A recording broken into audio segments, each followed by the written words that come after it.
मिलता है। वैसे अलग अलग तरह से तो हमारी आपसे इंटरेक्शन, मुलाकात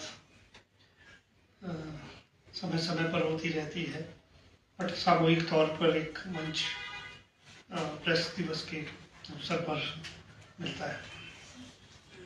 जैसा कि पूर्व वक्ताओं ने बताया कि आज के डिजिटल युग में प्रेस की भूमिका और प्रेस का स्वरूप बदल रहा है और बड़ी तेजी से बदल रहा है। और पहले रेडियो पे न्यूज़ सुनते थे, अब शायद रेडियो गायब हो गए घरों से, और अखबार का सुबह बड़ा इंतज़ार रहता था कि खबर आएगी। अब वो सारी खबरें आपके मोबाइल पे, आपके कंप्यूटर पे उससे पहले मिल जाती है।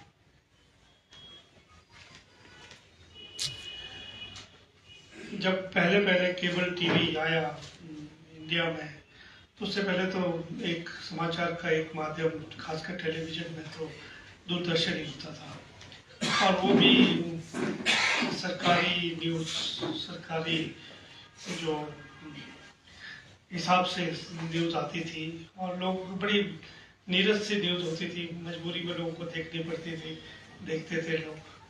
जब केबल टेलीविज़न आया, और मैं आपको बताऊं कि जब मैंने बीबीसी न्यूज़ देखी तो मैं बड़ा हैरान हो गया कि ऐसी न्यूज़ कैसे आ सकती है। उन दिनों में शायद यूएसएसआर का विघटन हो रहा था, और America as a super power emerge, sold super power emerge हो रहा था। तो ऐसी न्यूज़ हमने कभी पहले नहीं देखी थी। मतलब तो ये बीबीसी वाले तो शायद एक प्रोपेगेंडा कर रहे हैं, एक प्रोपेगेंडा की तरह से की न्यूज़ आती है। बट 2-3 साल बाद हमें समझ आया कि नहीं, वो जो दुनिया जिस दिशा में जा रही है वो उस तरह की खबरें वो लोग हमें दे रहे थे।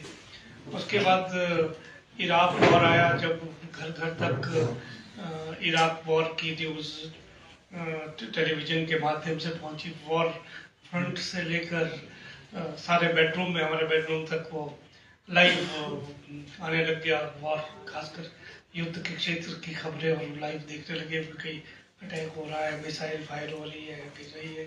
तो उस तरह का बहुत, क्योंकि टेक्नोलॉजी बड़ी, सूचना तंत्र और इम्प्रूव हुआ, तो खबरों का सप्रेषण और खबरों का जो था उसका जो ट्रांसमिशन है वो भी क्विक हो गया।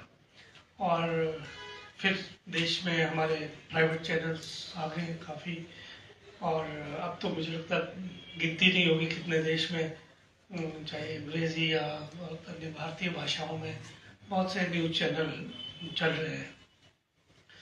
और न्यूज़ चैनल तक से हमारी कहानी नहीं रुकी, उससे आगे जब ये डिजिटल मीडिया आ गया, खासकर जो आजकल सोशल मीडिया के माध्यम से आ गया, तो उससे तो खबरों की रफ्तार बहुत बढ़ गई और रीच भी बढ़ गई।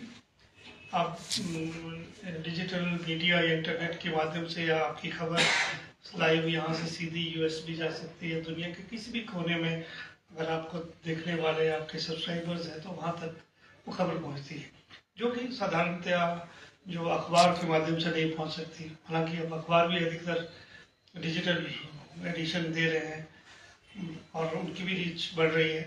बट इसके साथ चुनौती अभी आ गई है कि सच और झूठ का पता लगाना बड़ा मुश्किल हो रहा है। इतनी ज़्यादा इन्फॉर्मेशन है और इतनी तेज़ी से वो आ रही है कि, और कुछ प्रोपेगेंडा भी है बीच में। और ख़ासकर जो हमारी नई जनरेशन है, जो इम्प्रेशनेबल एज में है, उनके लिए मुझे लगता है कि उनका जो माइंड सेट, उनके जो नज़रिया है देखने का चीज़ों को, वो भी कई बार इन माध्यमों से बदल रहा है। वो हमारे लिए बहुत चुनौती है। दूसरा, जैसे कहा कि स्पीड नहीं, कि पहले ब्रेकिंग न्यूज़ नहीं, और सत्यता और उसकी ऑथेंटिसिटी जानना हमारे लिए ज़्यादा ज़रूरी है। क्योंकि कई बार ऐसा होता है कि कई खबरें बड़ी डैमेजिंग भी होती है, किसी व्यक्ति का रेपुटेशन ख़राब कर सकती है, किसी भी व्यक्ति के लिए सफाई देने के लिए बहुत कोशिश करनी पड़ती है। और आजकल कॉन्ट्रडिक्शन आप लोग छापते नहीं हैं, अगर कोई देता भी है तो वो भी एक बड़ा मुश्किल है। खासकर प्रिंट मीडिया तो फिर भी थोड़ा बहुत छाड़ लेता है, बाकी डिजिटल मीडिया तो मुझे नहीं लगता कि किसी ने किसी की सफाई दी होगी कि गलती होगी हमसे, वो रिस्पॉन्सिबिलिटी भी है, क्योंकि आपको बहुत लोग, लाखों लोग देखते हैं। आप जब कोई भी चीज़ डालते तो वो यही सोचकर देखते हैं कि आप जो दिखा रहे हो, लिख रहे हो, वो सत्य है। ह्यूमन बीइंग है, केवल गलतियां हो जाती है। बट मेरा आपसे ये निवेदन है, सभी खासकर जो यंग अभी जर्नलिस्ट बन रहे हैं, नौजवान साथी, उनसे यही है कि अपने विश्वास, आप लॉन्ग टर्म में अगर आपने कामयाब होना है इस फील्ड में, तो आपकी आपकी जो ऑथेंटिसिटी है, आपकी क्रेडिबिलिटी बनाना बहुत जरूरी है। जो ब्रेकिंग न्यूज या कोई